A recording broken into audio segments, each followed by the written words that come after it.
Seja bem-vindo mais uma vez aqui você no Usando a Bíblia Sagrada, usando a Bíblia. O intuito desse programa é usar a Bíblia, né? Essa é a minha e a tua garantia, usar a Bíblia. Seja bem-vindo você também pela primeira vez aqui no nosso encontro. Se você tem gostado dos nossos vídeos, tá bom? Você que já nos assiste há um tempo, compartilhe com as outras pessoas, né? E reparta a palavra de Deus com outras pessoas se você tem gostado, porque só assim a gente vai cumprindo o Evangelho, né? Ajudando aqui o intuito desse programa do Usando a Bíblia, que é levar as pessoas a conhecer a palavra de Deus. No vídeo de hoje eu queria falar com você sobre responder uma pergunta que muitas pessoas fazem. Já me fizeram isso. Se Deus é amor, por que Ele vai castigar o ímpio? Num outro vídeo que a gente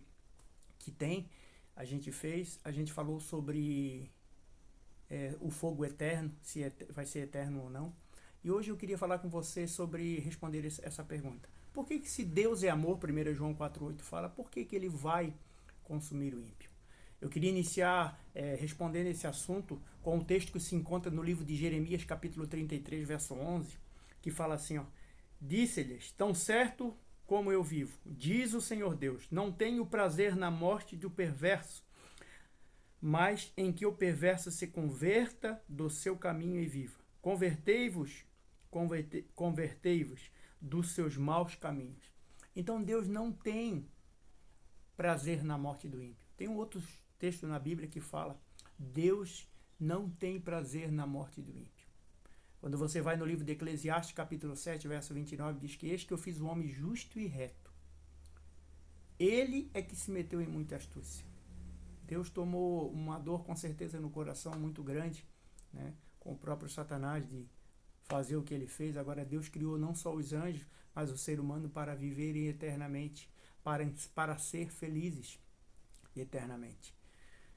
Para Deus, Deus não queria que isso acontecesse.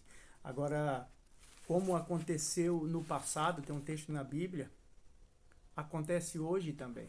Deus, através do Espírito Santo, que hoje ele é o Emanuel, que convence do pecado e do juízo, né? Hoje ele está aqui no nosso meio. O trabalho muito interessante. E no livro de 2 Crônicas, capítulo 36, verso 16, fala assim, ó: Eles zombaram, eles zombaram dos mensageiros e desprezaram a palavra de Deus e mofavam dos seus profetas. Até que subiu a ira do Senhor contra o seu povo, e não houve remédio algum.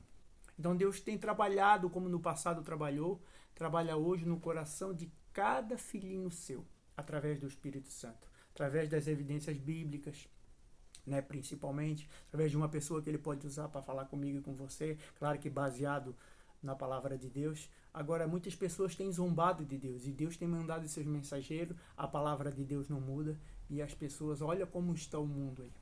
E no passado não houve mais remédio, que foi o período intertestamentário entre Malaquias e João Batista, que ficou 400 anos sem profeta nenhum levantado por Deus, chamado período escuro, intertestamentário. E infelizmente isso está acontecendo com muitas pessoas. E Hebreus 9:27 diz que o homem está ordenado a morrer uma só vez. Depois disso vem o juízo. Ou seja, eu e você morremos julgados, salvos ou perdidos. Agora, quem não aceita, infelizmente vai colher o que plantou. E só eu queria que você entendesse que Deus não tem prazer na morte do ímpio. Deus é vida, 1 Samuel 2,6, Salmo 36, verso 9. Deus é vida. E eu queria encerrar esse vídeo citando um texto muito interessante para você. Anota, depois grava esse texto que se encontra no livro de Isaías, ó, capítulo 28, verso 21, que diz assim, ó: Porque o Senhor se levantará contra o monte Perazim, e se irará contra o vale de Gibeão, para realizar a sua obra estranha, para executar o seu ato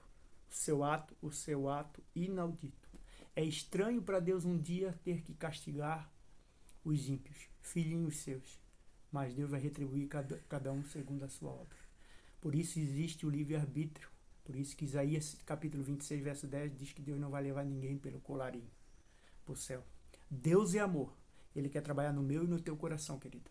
Por isso aproveita o tempo, porque enquanto há tempo, há esperança. Que Deus te abençoe. Vou orar por você. Ore por mim, pelo nosso programa aqui do Usando a Bíblia, para que um dia a gente tenha a oportunidade de viver uma eternidade ao lado do Senhor. Tá bom? Com a garantia que Deus é amor. Um grande abraço e até o nosso próximo encontro.